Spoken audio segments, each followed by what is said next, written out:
Le système des sacrificateurs qu'il fallait absolument voir, à qui il fallait donner des sacrifices pour recevoir la faveur de Dieu, était une ancienne application que Dieu avait donnée pour que les hommes puissent un temps soit peu recevoir des messages de lui et lui envoyer des messages.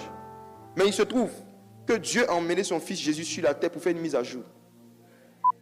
Let's go. 1 Corinthiens 10, verset 7. Ne devenez point idolâtres comme quelques-uns d'eux, selon qu'il est écrit, le peuple s'assit pour manger et pour boire, puis ils se levèrent pour se divertir. Mes frères et sœurs, le Seigneur dit dans sa parole, ne devenez point idolâtres comme quelques-uns. Et il explique comment l'idolâtrie de quelques-uns s'est manifestée. Les gens se sont levés pour faire tout sauf prier. Ils se sont levés pour manger, pour boire, pour se divertir. Ils se sont levés pour faire tout sauf prier. Ils sont devenus idolâtres. Quand vous avez le temps de manger, mais que vous n'avez pas le temps de prier, vous avez le temps de devenir idolâtre. Quand vous avez le temps de vous divertir, mais que vous ne trouvez pas le temps pour prier, vous êtes en train de devenir idolâtre. L'une des façons dont Satan procède pour rendre surtout les travailleurs chrétiens idolâtres, c'est de les mettre dans un rythme de vie, un style de vie où on a le temps pour tout sauf pour parler à Dieu seul. Tu as le temps pour faire tout, pour te maquiller, c'est bon. Tu as le temps pour faire beaucoup de choses, sauf pour parler à Dieu seul. Tant que le temps que tu accordes à ta coiffure et à ton maquillage est supérieur au temps que tu accordes à la prière, tu seras toujours charnel. Je parle surtout aux sœurs. Le temps que vous utilisez pour vous rendre présentable et pour embellir votre apparence avant de sortir, s'il dépasse le temps que vous avez pris pour parler en esprit, vous allez devenir hyper charnel, ou du moins le rester. Le monde nous a appris à entretenir nos corps. Le Saint-Esprit nous a appris à entretenir nos esprits. La deuxième raison pour laquelle chacun doit chercher à bâtir une vie de prière personnelle, c'est parce que la prière, depuis le commencement, est la plateforme légale que Dieu a établie pour que les demandes les plus importantes qui doivent être réalisées sur la terre soient entendues. Je reprends et je vais expliquer ça avec des applications qu'on a aujourd'hui. La prière est une application que Dieu lui-même utilise, comme on a vu dans Genèse 1, verset 3. Au point où quand Dieu veut faire quelque chose sur la terre, il faut d'abord que Dieu dise. C'est un process. C'est comme en fait une procédure que Dieu établit dans le système des esprits, que lui-même il respecte. Dieu ne peut pas faire une chose qu'il n'a pas dit. Donc il faut d'abord que Dieu même il dise. Il faut d'abord même que l'esprit parle. Que le sujet soit adressé à Dieu avant qu'il y ait une forme d'exaucement, même quand c'est Dieu qui veut faire des choses. Maintenant, en ce qui nous concerne, regardez ceci. Supposons que tu as WhatsApp. Tu as l'application WhatsApp. Et quelqu'un est en France. Et la personne n'a pas l'application WhatsApp. Mais toi, tu rentres le numéro de téléphone de la personne. Tu vas sur WhatsApp. Et tu essaies d'envoyer un message à quelqu'un. Je te pose une question. Est-ce que ça va passer? Non. Ça va pas passer. Il y a une application qu'on appelle une application de messagerie qui permet à deux personnes qui n'habitent pas dans le même monde, dans le même pays, de pouvoir communiquer. Sans cette application, vous n'allez pas pouvoir communiquer ensemble.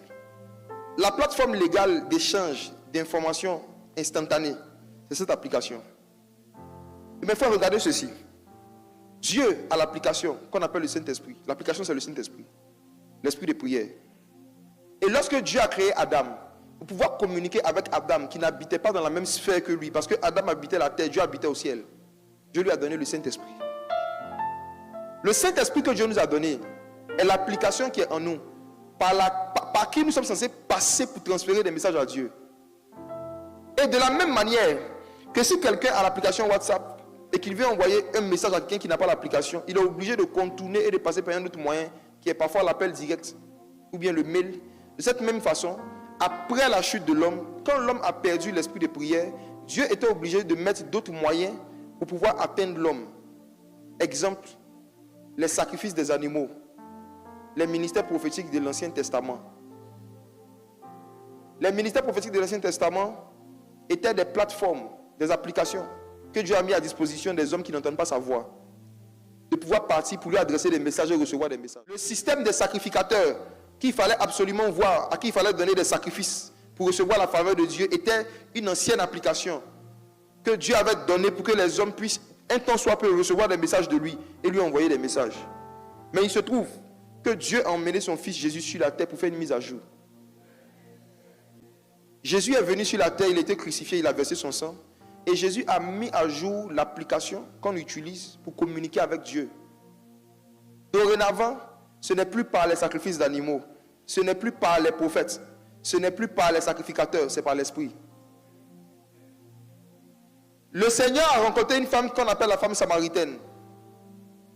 Elle a demandé à Jésus où est-ce qu'on doit se placer pour communiquer avec Dieu. Parce qu'à l'époque, les montagnes étaient comme en fait des réseaux de téléphonie. C'est sur les montagnes que les hommes partaient se placer pour communiquer avec Dieu. Et donc, elle demande à Dieu, Seigneur, si elle veut avoir le réseau direct avec le Père, est-ce sur la montagne de Jérusalem ou sur la montagne de Samarie?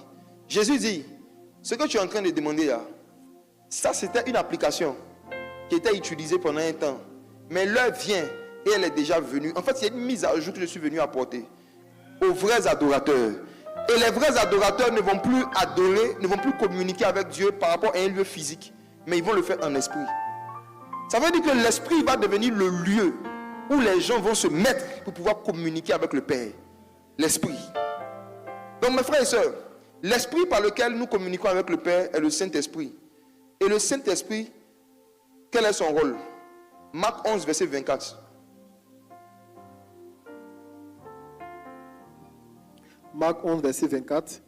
C'est pourquoi je vous dis, tout ce que vous demanderez en priant, croyez que vous l'avez reçu et vous le verrez s'accomplir.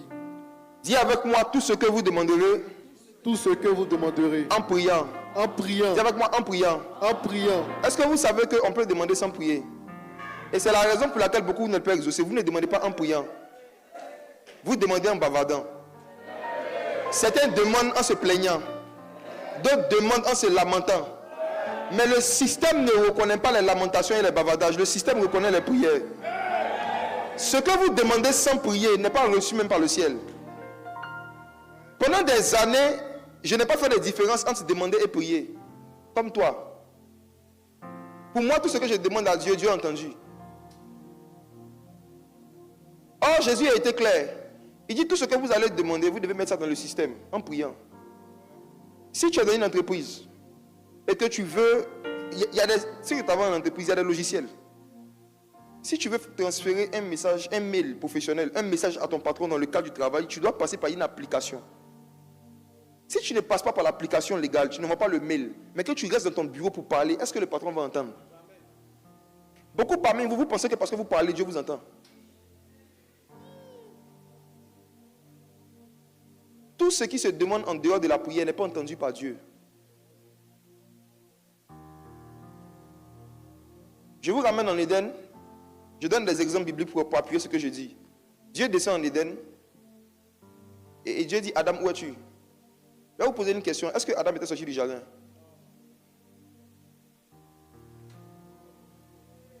Je réponds. Dieu descend dans le jardin d'Éden. Et il dit, Adam, où es-tu? Est-ce que Adam était sorti du jardin? Mais est-ce que Dieu le voyait?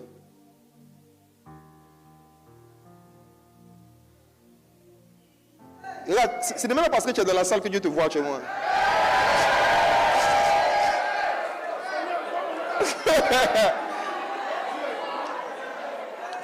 Dieu est systématique. Je vais prêcher ça dans ce mois de novembre. Dieu est systématique. Dieu est dans des systèmes. Tu es hors du système, on ne te voit pas.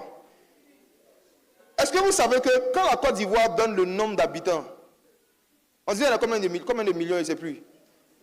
Est-ce que vous savez que les chiffres qu'on donne là, c'est ceux qui ont les extraits de naissance? Si tu n'as pas d'extrait de naissance, tu es dans le pays, mais on ne te voit pas. De la même manière, si tu es en Christ, mais que tu n'as pas une vie de prière, Dieu ne te voit pas. Regardez ceci. Dieu dit, Adam, où es-tu? Adam, où es-tu? Parce que Adam est sorti du système en étant dans le jardin. Il était dans le jardin, mais il n'était plus dans la prière. Dieu ne le voyait plus.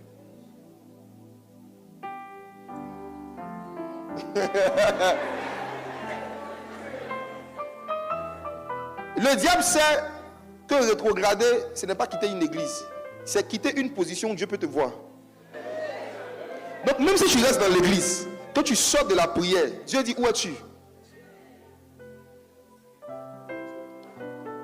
Le diable peut ne pas t'empêcher d'aller à l'église chaque dimanche, mais il va t'empêcher de prier seul hors du dimanche. C'est là-bas qu'il y a le combat. Demande à ton voisin, où es-tu? Voisin, où es-tu? Tu es dans quoi actuellement? Tu es où?